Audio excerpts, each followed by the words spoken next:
जय हो छठ माई जय हो।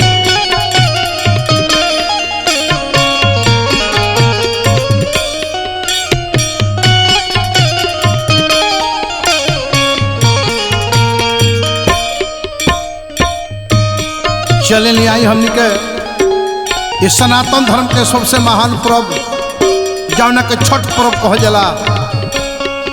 सामने छठ माता के पर्व आ रहल बा। हमने के कुल आदमी मिल के आज छठ माई के एगो भजन से सेवा करे के बा। माई बड़ी दानी है, जकरा गोदी में लाल ना रहेला माई के कृपा होला तो गोदी में लाल खिलावे लगेली। माई के कृपा एगो अपार हो। आई तो एगो माई के भजन से सेवा बा। हम व्यास मुन्ना सिंह तूफान रउरा सबके छठ माता के एगो भजन से सेवा करे जा रहल बानी। हमनी के साथ में आज अंगद व्यास जी, बड़ी सुंदर गायक बाबू रविंदर शर्मा जी, राकेश बाबा, दिलीप गिरी जी, साहेब बाबा भी उपस्थित बानी। हमनी के लेखक राजू तिवारी बाबा वहाँ के भी उपस्थित बानी। ते आई एगो माई के भजन से सेवा बा। तननी तान चलले कवन भैया मुट्ठी भर धोती भीज।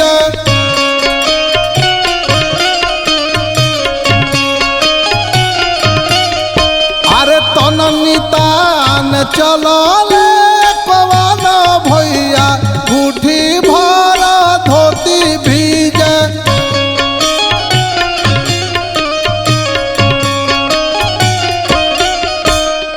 भीजता तो धोती मोरा भीजे देहू, कोसी मोरा नहीं भीज।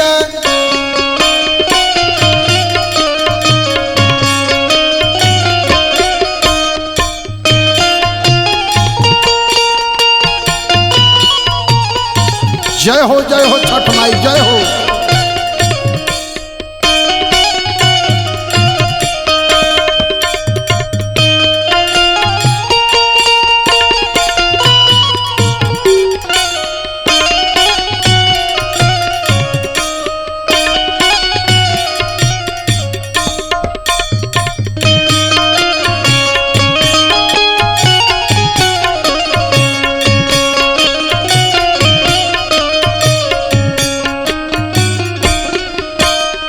जननी तान चलले अनमोला बाबू मुट्ठी भर धोती भीज।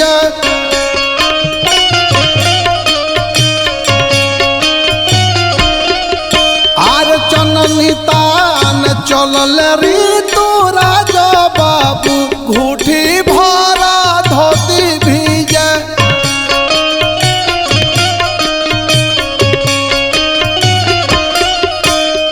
भीजता तो धोती मोरा भीजे देहू, कोसी मोरा नहीं भीजे।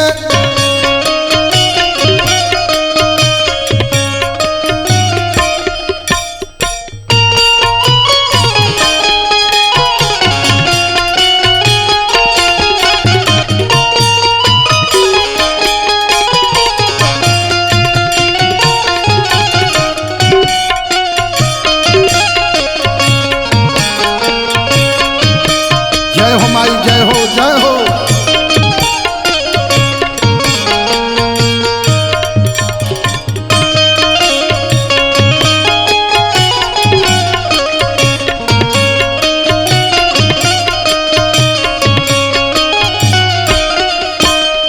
तननी तान चलली पवन देई, कुसुम रंग साड़ी भीज।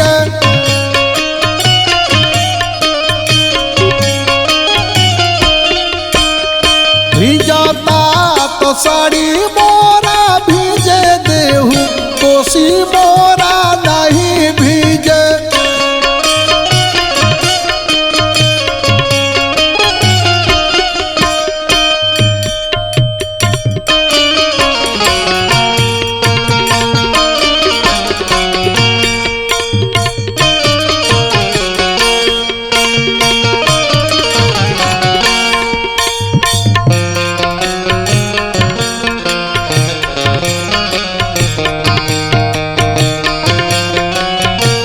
जय हो माई जय हो।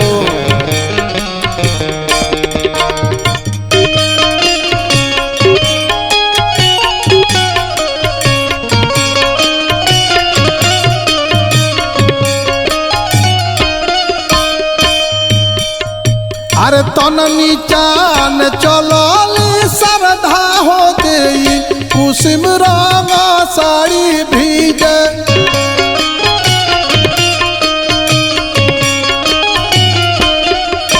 अरे तननी तान चलली से कुमार देई कुसुम रंग साड़ी भीजे।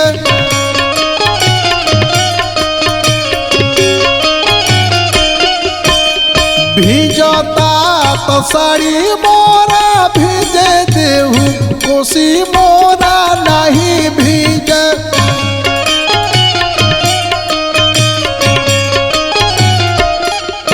अरे कोसी मोरा नहीं भीजे। अरे कोसी मोरा नहीं भीजे। अरे भीजता तो साड़ी